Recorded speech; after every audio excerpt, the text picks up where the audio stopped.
Look at these people's eyes. They're all different colours: blue, green, brown, hazel. What makes them different colours and why?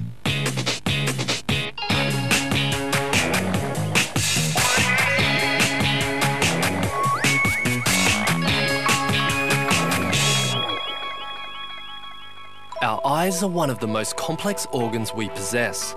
Positioned at the front of our heads, they work together to create a three-dimensional, full-colour image of the world around us. But as well as feeding our mind with images, our eyes really seem to capture our imagination. They play a role in attracting us to each other and even help us to communicate.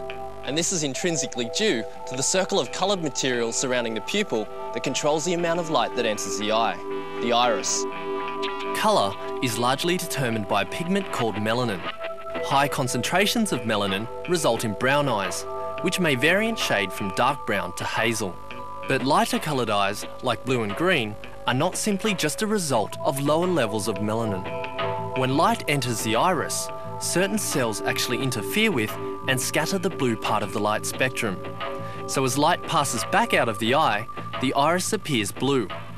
Interestingly, exactly the same process happens in the Earth's atmosphere to produce a blue sky. And why are our irises coloured? Mainly for protection. Melanin is a pigment that absorbs damaging ultraviolet light. It is the same pigment that colours and protects our skin, but in our eyes, it's there to protect our retina. Some people have two different coloured eyes. This may be a result of disease or damage to the eye, or it may just be inherited. But whatever the cause, the difference in colour comes down to different concentrations of melanin in each iris.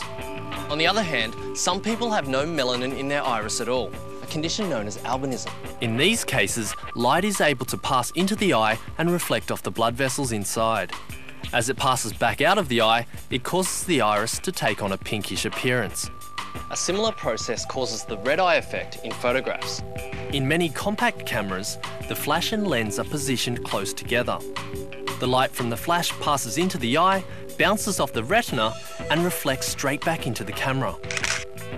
So the red eyes in photographs are actually a reflection of the red blood vessels deep inside our eyes. Apart from their colour, our irises also consist of an intricate pattern of grooves and shapes, and each one is unique. There are differences in the irises of identical twins and even in the same individual. So today, science is taking advantage of this fact to create a technology that will be used to identify people. And it is hoped that one day we'll be able to apply it to going shopping or withdrawing money and even travel. Imagine all that in a simple blink of an eye.